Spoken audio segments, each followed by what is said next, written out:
Salam qadrli arkadaşlar, biz ingliz tilidagi nemilni o'rganib oldik. So'ziq tovush va uzuk tovushlarni o'rganib oldik. So'ziq tovush va uzuk tovush, ya'ni ingliz tilidagi tovushlar Uyg'ur tilidagi 32 harf bilan o'xshaydi. Ya'ni mush tovushlarni qo'shib o'qish orqali so'zliklarning o'lchamlik o'qilishini o'qib chiqarg'il bo'ldi degan temishnago. Unda bo'lsa, mushuni qo'shib o'qishqili bo'lamdi degan ma'nos gap chiqadi. Bu yerda bilish tegishli, ya'ni ikki tal intan muhim narsa bor. Buning ichidagi birisi ingliz tilidagi urg'u. İkincisi ingliz tilidagi so'zab o'qiladigan tovushlar. Mush ikkisi bo'lsa, andan keyin men o'tab bergan so'ziq tovush va uzuk tovushlarni to'liq egallasanglar, har qanday so'zni qo'shib o'qig'ili bo'ladi. Unda biz qarab boqaylik, bu urg'u degan nima? Andan keyin qo'shib so'zab o'qiladigan tovush degan nima? Urg'u deganimizni ba'zilaringlar yaxshi bilasizlar, ba'zilaringlar to'liq tushunmasligingiz mumkin. Urg'u deganimiz ma'lum bir so'zni talaffuz qilgan chaqda shu so'zning ichidagi eng kuchli talaffuz qilgan tovushni ko'rsatadi. Har bir so'zda ingliz tilida bir urg'u bor. Urg'uni cho'qim joyiga tushirish kerak. Ya'ni shu so'zni talaffuz qilgan chaqimizda shu urg'u tushgan tovushni eng kuchli kelishimiz kerak. Agar bu tovushdan boshqa har qanday tovush bu tovushdan kuchli elinib ketib qolsa vaqtida bu so'zning o'qilishi xato chiqqan bo'ldi. Yani bu xato chiqsa qanday avval yuz berdi deysanglar, siz xato talaffuz qilganingizda boshqalarning gapini tushunmaysizlar. Boshqalar sizning gapingizni tushunishi mumkin, lekin faraz orqali tushundi. Lekin sizlar boshqalarning gapini oldirib tushunib olmaysizlar, chunki sizlar xato talaffuz qilyapsizlar. Demakchi, masalan, Uyg'ur tilida urg'u bormi degan chaqda urg'u bor, lekin kuchli emas. Yani Uyg'ur tilidagi urg'uning o'rni yuqori emas. Yani Uyg'ur tilidami bor urg'u, lekin uning o'rni ingliz tilidek muhim emas. Masalan, bala keldi desak, bala qazo keldiki bala. Masalan, ikkinchi og'i tushyotdi urg'u. Endi bala keldi desak, kichik bola kelibdi deymiz. Shunaqa bu vaqtida birinchisi tushyotdi. Garchi Uyg'ur tilida urg'u bo'lsa-mu, lekin Uyg'ur tilidagi urg'uning o'rni unchalik muhim emas ingliz tilidagidek. Lekin ingliz tilida urg'uning o'rni intayin muhim. Bu urg'uni dal joyiga tushirsanlar, andan keyin so'zlashda va anglab tushunishda qiynalmaysizlar. Masalan, buni xato qilib qo'ysanglar, vaqtida anglab tushunishda qiynalansizlar, boshqalar sizlarning faraz bilan fuqidi. Shunlashqa har qanday tilni o'lchamda o'rganish kerak-ku, bunga diqqat qilish kerak. Masalan, urg'uni xato oldim degan gap ma'lum bir so'zni. Masalan, ko'llar deganni ko'llar deb olgan bo'lamiz. Ko'llar deb. Masalan, ko'llar deganda Uyg'ur tilida urg'ularga tushyotdi-ku keyindiki. Lekin sizlar ko'llar deb qo'ygan bo'ldingizlar. Masalan, ko'llar jiqgan desanglar, g'alit anlamamsizlik anlandi. Masalan, biz chet ellik Uyg'ur tilini o'rganayotgan bo'lsa, o'qib ko'llar jiqgan desa, sizga g'alati anlamda ko'llar jiqgan desa deb qo'yishligu.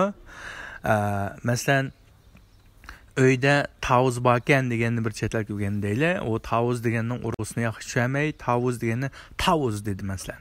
Uyda tavuz bor ekan dedi. Tavuz demay, tavuz desa deymiz. Emliyatda urg'udiki lanmaslar. Tavuz Shunaqa tavuz vuzga tushyotdi. Tavuz desa tag'i tushyotdi, ag'i tushyotdi. Demakchi, ingliz tilida buning o'rni intayin muhim, shunga yaxshi tushunish kerak. Endi ingliz tilidagi urg'u zodi qanday bo'ldi degan chaqda, ingliz tilidagi urg'u so'zlarning o'qilishining ichidagi ma'lum bir tovushning ustiga bir tal kichik chekit qo'yib qo'ydi. Chekit emas, siziqcha, kichikkin siziqcha tartib qo'ydi. Ash so'zda shu tovushni eng kuchli o'qing degan ma'nosi chiqdi. Ham bir qarmoqqa oid osondek tuyuldi, lekin o'rgangan chog'ingizda buni chiqarish unchalam oson emas. Masalan, 5ga tushib qolsa asaroq. Ikkinchi bo'g'imga tushib qolsa asaroq. Boshqa bo'g'imlarga tushgan chog'da sal tashki to'xtaydi. Chunki, masalan, ma'lum bir gapni degan chog'imizda, agar bu urg'u o'tirg'i tushgan bo'lsa, siz 5ni kuchli deb qo'ysanglar, oqisini texim ko'targil olmaydi. Masalan, siz naqsh anglab boqqan bo'lsanglar, naqsh anglaganga amala. Naqshlarda oqis ko'tarangun ayt kuchli chiqadigan yuqori ovozliq naqshlarning 5ni qanday qiladi? Tuvan oladi. Andan keyin oqisini ko'tara oladi. Agar yuqori ovozliq naqshning 5ni ko'tarib qo'ysa, oqisini texim ko'tarish to'g'ri keldi, o'zi qijilinib qoldi. Ya'ni naqshimiz sat chiqdi. Endi bu ingliz tilidagi bu urg'u shundoq narsa, ya'ni urg'u deganimiz so'zliklarning shu so'zliklarning ichiga ma'lum bir tovushga nim qo'yib qo'ygan bir tal kichik siziq tatib qo'ygan shu so'zni talaffuz qilgan chog'da shu tovushni eng kuchli elang bu so'zning ichidagi nimasi eng cho'ng boshlig'i degan gap. Boshqalarning ovozi undan yuqroq chiqib ketib qolsa, yuqroq chiqib ketib qolsa, jazisini yeydi. Endi bizningki mana bu so'zlikdichu boshqalar yuqroq chiqib ketsa xato bo'ldi. Unda bo'lsa qarab qaranglar. Masalan, bir necha so'z qarab boqaylik. İkinci mühim narsa nima? İkinci mühim narsa qo'sh cheket. Endi qo'sh cheket Amerika ingliz tilida ko'p uchirmaydi, chunki biz so'zuq tovush deb so'zib o'qiladigan tovushlarni dedik. Masalan, i dedik, shunaqa, a dedik so'ziladigan, anan keyin dedik, bularning hammasi qanday qildi? So'ziladi. Agar bu qo'sh cheket qo'yilmasmi, buni so'zab o'qish kerak. Men chunki so'zab o'qiladigan tovushlarning ichida o'rgatdim-ku. Qo'shikni qo'ysa, texim bilimiz, qo'shikni qo'yg'ini texim so'zang degan ma'nosi chiqadi. Shu qo'shikni qo'yilgan, shu qo'shikning oldidagi tovushni so'zang degan ma'nosi chiqadi. Ustiga pash qo'yilsa, ustiga bir siziq tatib qo'yishchi, shu tovushni, mush so'zning ichida eng kuchli o'qing degan ma'nosi chiqadi. Masalan, men bir necha so'z qarab boqaylik. Masalan, birinchi so'z qaranglar. Always. Yani bu yerda urg'u nega chipdi? Ang beshiga chipgan o'g'i chipdi shunaqa. O'g'i chipdi sizlar bu o'g'i tushgan urg'uni boshqa qo'yib qo'ysanglar g'alati anglandi. Davomli degan ma'nosi chiqadi bu so'zningki. Masalan, always. Agar sizlar always deb qo'ysanglar vaqtida davomliq degan gapni sizlar nim deb talaffuz qilgan bo'lsalar, misol Uyg'ur tilida o'rgatgan bir chet tilda xuddi davomliq degan gapni davomliq degandek talaffuz qilgan bo'lsalar. Urg'u 5 da tursan, sizlar aqsh qilib qo'yasanglar, masalan, davomliq degan gapni davomliq deb gap qilgan bo'lsalar, mush yaxshi anglanamdi, yaxshi anglanmaydi. Ya urg'u 5 ekan, shunga 5 eng kuchli kelindi, keyin tushib ketadi. Always. All degan kuchli kelindi, keyin tushib ketadi. Always. Davomliq. Ikkinchi so'z qarasanglar. Facilitate degan gap, ya'ni nima bu? Qulaylıqlashtirish, oddiylashtirish, qulaylik sharoit yaratib berish degan ma'nosi chiqadi. Facilitate. Endi buni qarasanglar, urg'u nima ekan? S degan. Endi 5 demasga. Shunlashqa f deganni tuvan olasizlar. Andan keyin s'ni ko'tarisizlar, aqsan chiqib ketadi. Demakchi bu so'zlikda faqat s eng kuchli chiqish kerak. Boshqasi har qanday tovush ma'noda kuchli chiqsa bo'lmaydi. Masalan, facilitate, facilitate. C eng kuchli chiqadi, keyin chiqib ketib vardi. Facilitate. Ya'ni oddiylashtirish, qulayliqlashtirish degan gap. Masalan, keyingi so'z qarasanglar. Curfew. Buning urg'usi 5 ekan-ku, shunlashqa 5 ni kuchli olamiz. Andan keyin arning keyin nima ekan? Qo'shik turdi. Unda so'zi ekanmiz. Ya'ni qo'shik qo'yilmas ma'muriy ingliz so'zimiz, Curfew. Curfew degan gap kechada yurishni ma'ni qilish degan gap. Kechada yurishni ma'ni qilish. Curfew. Buning urg'usi 5 ekan, shunga 5 ni eng kuchli olamiz, keyin chiqib ketish kerak. Masalan, transport deganni bilsizlar, transportation. Qaranglar, buning urg'usi T ekan. Keyinga chipdi-ku, 3-chi bo'g'imiga. Undan transportation. Tir kelgancha ko'tirishlar. Transport degan olgan chog'da bir xil tuvaroq olasizlar, chunki tin ko'tarilmaydi bo'lmasa. Transportation desanglar xato bo'ldi. Transportation degan gap, transport degan gap, buni bilsizlar. Yuk tashish degan gap. Endi keyingi so'zni qarasanglar, keyingi so'z nima ekan? Ya'ni P degan. P ning ustida urg'u turdi. Unda bo'lsa kim deganni tuvan oldi ekanmiz. K ga a ni qo'sak k, m ni qo'sak kim shunaqa. Lekin p ga a ni qo'sak pa, angaqsi olkasa deb talaffuz qilamiz deganda, ol deb talaffuz qilamiz deganda, undasa kim compel degan gap, ya'ni majburlash, mecburi ma'lum bir narsaga ishontirish, majburlash, andan keyin qoyil bo'lish degan ma'nosi chiqadi. Masalan, this is a compelling story. Bu odamni qoyil qiladigan bir xil nima ekan? Hikoya ekan. Masalan, the government compelled them to abandon their religion. Masalan, the government compelled them to abandon their religion. Masalan, davlat, hukumat ularni o'z dinidan voz kechishga majburladi. Compel degan gap zo'rlik kuchi bilan. qonuniy kuch bilan yoki zo'rliq kuchi bilan majburlash degan ma'no chiqadi. Ikkinchisi intayin qoyil qilarli, qoyil bo'lish, ichidan qoyil bo'lish degan ma'no chiqadi. Masalan, compelling story deydi-ku, odamni qoyil qilgan hikoya.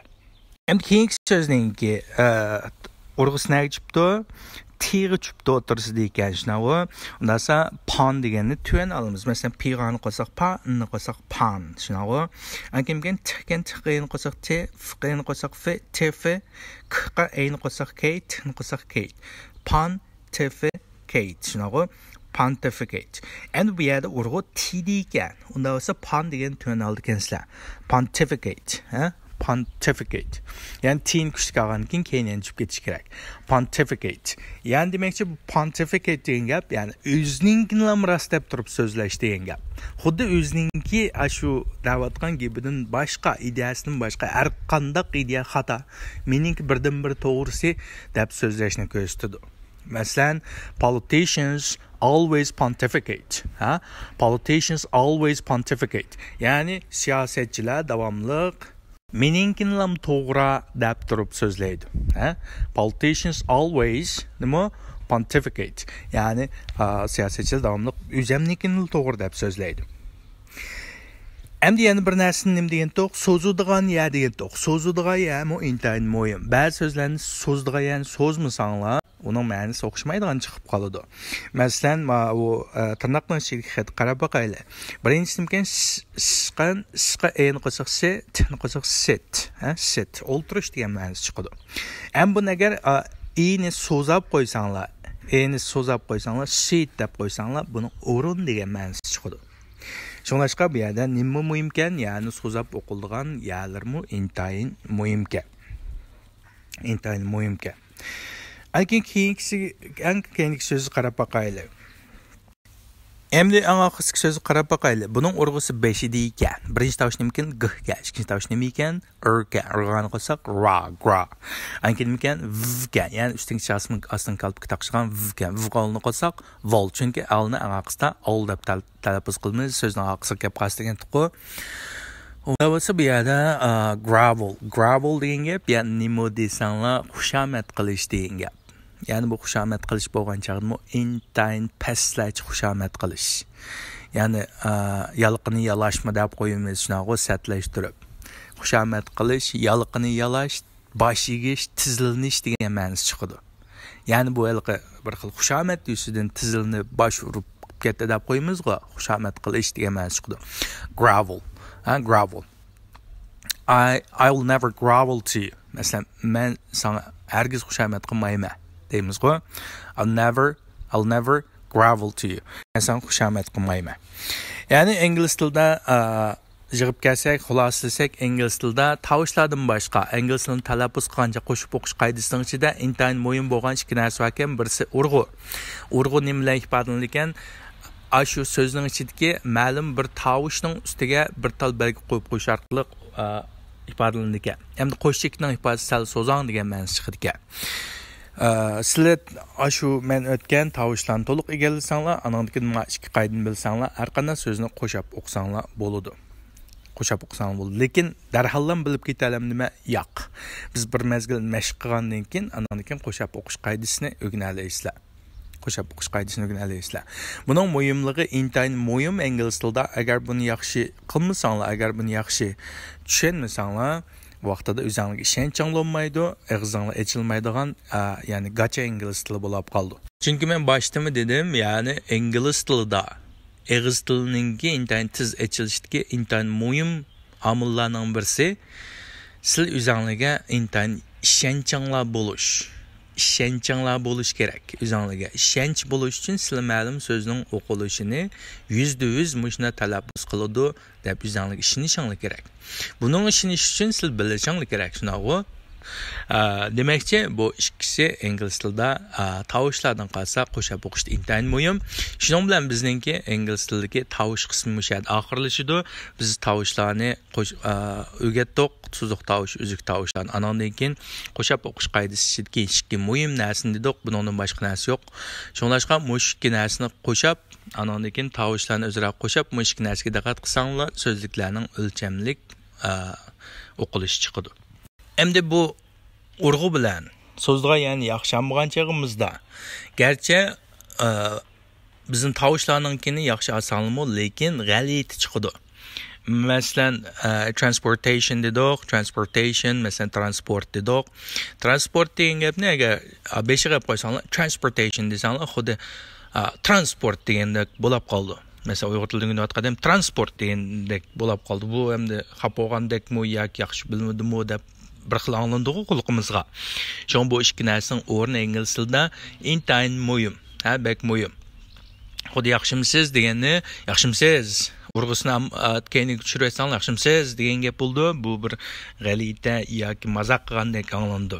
Shunaqa keldingizmi deganni keldingizmi desak, u boshqacha anglandi demakchi. Bu intayin muhimkan, shunga intayin yaxshi tushunish kerak, Xayr, shuning bilan bizningki tovush qismimiz mush yerda oxirlashdi. Bu narsani intayin yaxshi anglanglar. Andan keyin bizning mashq darsimiz birinchi,